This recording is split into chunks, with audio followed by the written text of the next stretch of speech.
G'day, Ben from Melbourne here. What do you know? Another bloody contest to enter. But this one, I'm very happy to enter because it's from one of the nicest, most talented, coolest guys in the VC. And that's Mickey Maffei, or Maffei. Sorry, Mickey, I'm probably murdering how to pronounce your surname. It's Maffei. I know that much. I'll leave Mickey's details below, which link to his video. Anyway, Mickey's competition is pushed to 1,000 subs, and he'll be giving away generous prizes, which is incredibly generous because Mickey's a muso, and I know how tough it is to make any bread playing music. And he's actually technically brilliant. I call him the Shredmaster General. Watch his videos if you want to see someone who can really rip it up on a guitar in any style you can think of. He goes from metals to blues. He does a bit of prog. He even did a AC/DC TNT solo for me, which was fantastic. Anyway, I'll stop rhubarbing on and we'll get to the meat of the matter, which is... Now, the deadline is you have until September 30th, or 1 month after Mickey's album release. Oh, sorry, that's another thing what we're celebrating as part of this is, Mickey's album is getting an official release, I think, if I'm not mistaken when I say official. Anyway, it's called Symptoms of Lunacy. He sings, plays guitar. If you like hard rock, you're gonna love that record. If you love really good guitar playing, he's a bit of one of those guys who I hope gets noticed by the right people, because he truly is a talent, and he's one of the most easygoing, nicest guys. He's a lovely guy. Anyway, enough with the loving it up. Get to the freaking point. Okay, as part of it, you have to do 3 things. And I find it interesting that 2 of the things you can't actually prove, but you'll see what I'm saying. But the sentiment is really good. So the first is post a video talking about the first time you heard your favorite band. And that would be... I know that most people watch this are going to be like, oh, it's the Saints, but I thought that's too obvious. Let's go with Eddie Current Suppression Ring, who, when did this one come out? This is their first record, come out around 2006-07, I think. I love this. Recorded at Caulfield Rehearsal Studios on February 25th, 2006, between 11 a.m. and 3 p.m. So that gives you an idea of where we're coming from.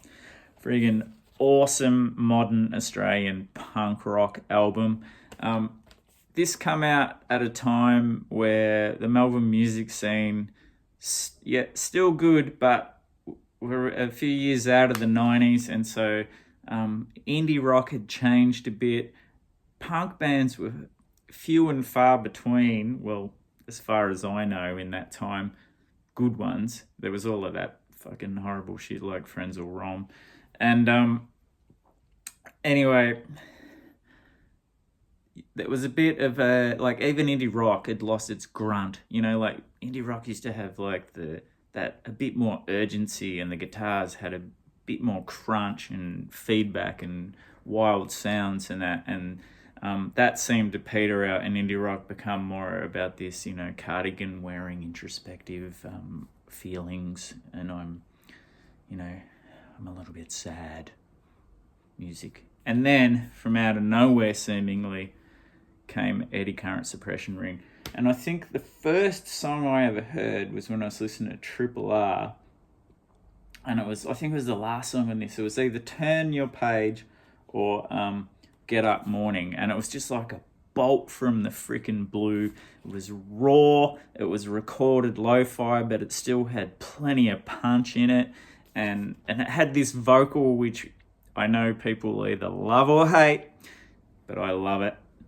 HP probably won't like it. He's very particular. And what did he say? He was a half punk, not a total punk. Didn't like the 7-inch that I played. Well, he loved the music, he said, but the vocals were a bit too full on with Ubik, but we'll eventually get him over the line.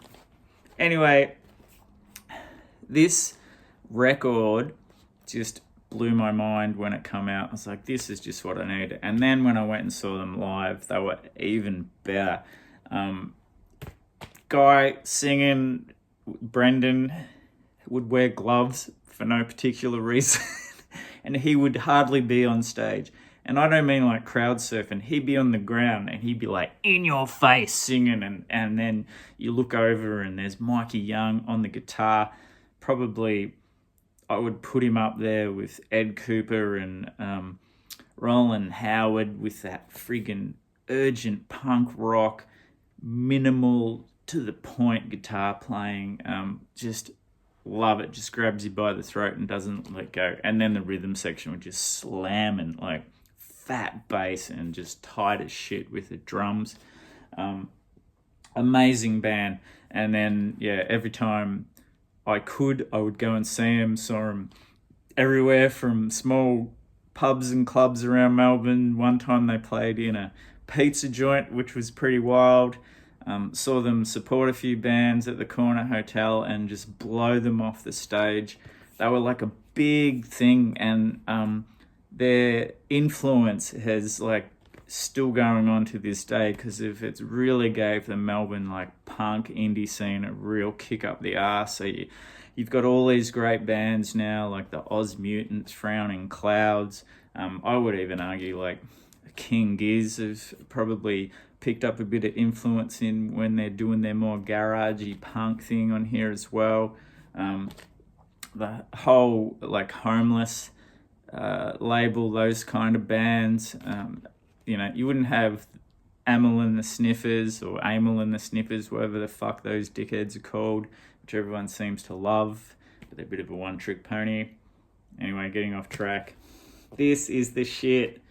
And so, yeah, a lot of those bands you will see because everyone wants Mikey Young, the guitarist from Eddie Current Suppression Ring, also does mastering and producing. So he's a busy man. You see his name on a lot of great current punk rock records. Civic's another great band he's involved in and influenced by, and of course Split System. Could go on and on and on. So yeah, and then he went on and formed the Ooga Boogers and Total Control and done a few electronic albums, like all good stuff.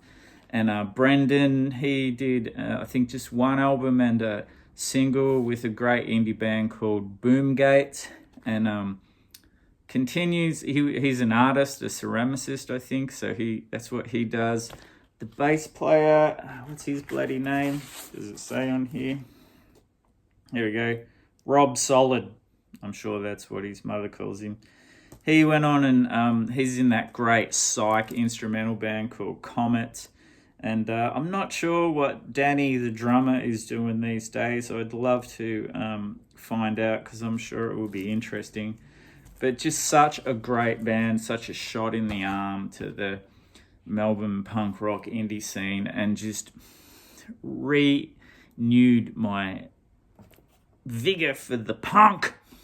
I love this shit. Anyway, check them out. Have your mind blown, and thank me later. See you in the next one.